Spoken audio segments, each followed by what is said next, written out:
Hello everyone, welcome to Random Facts. Are you bitten or licked by a dog or a cat? Then you are at a risk for rabies, especially if you are staying in an endemic area. And rabies is a highly fatal disease if not taken proper prevention at the right time. Rabies is a dreaded disease which causes fatal encephalomyelitis, that is, it is a disease which affects mainly the nervous tissue. And it is transmitted through saliva of rabid animals like bites, licks or scratches on the broken skin or mucous membranes like the oral cavity or the conjunctiva of the eyes, etc. And it is mainly transmitted by dogs, can also be caused by animals like cats, geckos, mongoose, etc. And when should we consider post-exposure prophylaxis for rabies? Any bite in an endemic area should be considered as a potentially rabid bite. It is bites by warm-blooded animals. And all injuries caused by wild animals should be treated seriously. Then rodent bites which occurs in forest areas should be treated carefully. And any exposure to secretions of a rabid person necessitates a post-exposure prophylaxis for rabies. So there are three categories of exposure. First category is in which the skin is intact. That is, it is the touching or feeding of animals, licks on intact skin, contact of intact skin with secretions or excretions of rabid animal or a human case. In such cases, we need to wash the area with soap and water properly for 15 minutes and then apply an antiseptic over the exposed area. Second category is where the skin is uncovered but there is no bleeding, like nibbling of uncovered skin, minor scratches or abrasions without any bleeding. Here, apart from the wound management, we have to take as rabies vaccine post-exposure prophylaxis. Then category 3 is where there is bleeding. There are single or multiple transdermal bites or scratches. That is, the wound is a bit deep. And then licks on broken skin and contamination of the mucous membrane like the oral cavity or the eyes with saliva from the animal like licks. And all bites by wild animals should be treated as a category 3 exposure. And here, apart from washing the wound and rabies vaccine, immunoglobulin should also be taken for immediate protection.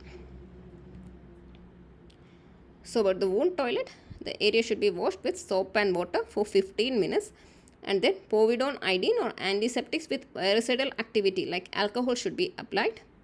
This should be done even if the patient reports late, and avoid applying any irritants over the area like lime or turmeric or salt or any irritant over the wound. And it is better to avoid suturing even if the wound is deep. But if suturing is a must, then it should be delayed till after immunoglobulin infiltration. And it should be delayed for several hours preferably for the immunoglobulin to act in the area. Then tetanus and antibiotic prophylaxis should be given according to the severity of the wound. And the affected individual should be properly counseled because they are likely to be in a physical and mental stress situation. And they should be properly counseled about the need to complete the vaccine schedule. Now coming to rabies immunoglobulin, these are ready-made antibodies for immediate protection before our body starts producing the antibodies. It should be given in all category 3 exposures, and in case of immunocompromised people, it should be given in category 2 also. That is, people who are suffering from cancer or HIV or those who are taking drugs, chemotherapeutic drugs or steroids, etc. And there are two types of immunoglobulins: equine rabies immunoglobulin, which is produced from the horse, and human rabies immunoglobulin, which is obtained from a human source. And it is not indicated after 7th day of the first dose of vaccine. It can be injected over all bite areas, including external genitalia or around the eyes or earlobes or nose or any area. And after taking immunoglobulin, there is an observation period of 15 to 20 minutes to watch for any reaction. Then about the rabies vaccine, it should be given in all category 2 and 3 exposures, and it is the same dose irrespective of the age and body weight of the individual. There are two vaccine regimens. One is the intradermal route, which is given on day 0, 3, 7 and 28. 0.1 ml each is given on either deltoid.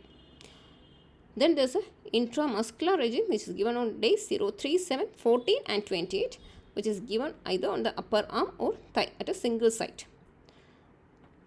Thighs is used in case of children. And here also there is an observation period for 15 to 20 minutes. Then the case of re-exposure in a fully vaccinated individual. If the re-exposure occurs within 3 months, only wound washing needs to be done. And after 3 months, an intradermal or intramuscular route of vaccination should be used. The vaccine should be taken on days 0 and 3. Pre-exposure prophylaxis, it should be given to animal handlers like veterinary doctors or the laboratory staff handling animal materials, then wildlife personnel, travelers from rabies free to rabies endemic areas. Here the vaccine schedule is on day 03 and a booster on 21 or 28th day, either intradermal or intramuscular routes. And if there is a deviation from normal schedule, it should be ensured that the first 3 doses, that is 0, 3 and 7, should be taken within 10 days. So if there is a delay of 1 or 2 days for a single dose of vaccine, there is no need to restart the vaccine. Just ensure that the first 3 doses are taken within the 10 days. These are some common doubts and common mistakes done by the people. Any irritant on the wound, application of any irritant on the wound should be avoided. And there is no dietary restriction. Some people avoid lime juice and citrus fruits and non-vegetarian food during the period of vaccination. There is no such dietary restriction. And even if the pet is vaccinated, prophylaxis should be taken, because if a pet is properly vaccinated, it is highly unlikely that the pet will be affected with rabies. But we can never be sure about the potency of the vaccine, and if there is any problem with the vaccine, the immune status of the pet will be questionable, and so it is always advisable to take the prophylaxis. And observation of the animal for 10 days. This 10-day period is applicable to dogs and cats. If the animal is alive after 10 days, it is unlikely to be affected by rabies. But it is the initial 0, 3 and 7 doses will already be taken, and it is advisable to take the day 28 dose also, so that the post-exposure prophylaxis will be completed or it will be converted to a pre-exposure regime. The day 14 dose in case of intramuscular injection can be avoided if the animal is alive on day 10. And this vaccine is absolutely safe in pregnant women. And after a rodent bite, if it occurs in a wild area, it is highly indicated that post-exposure prophylaxis is highly indicated. Rabies is unlikely to be transmitted from a domestic rat or a rabbit or a hare, but it is always better to take the opinion of a physician, because the history is most often unreliable. There is no vaccine-induced rabies. It is such a safe vaccine. Only it causes some mild side effects like local reactions, redness, pain, swelling and itching over the area, and rarely some generalized symptoms like headache and muscle pain. But considering the severity and fatality of the disease, these side effects are very minimal. And so, if you have got an exposure, you should definitely go for a post-exposure prophylaxis. And if you are likely to get an exposure, you should definitely take a pre-exposure prophylaxis. So if you find these facts useful, please like and subscribe.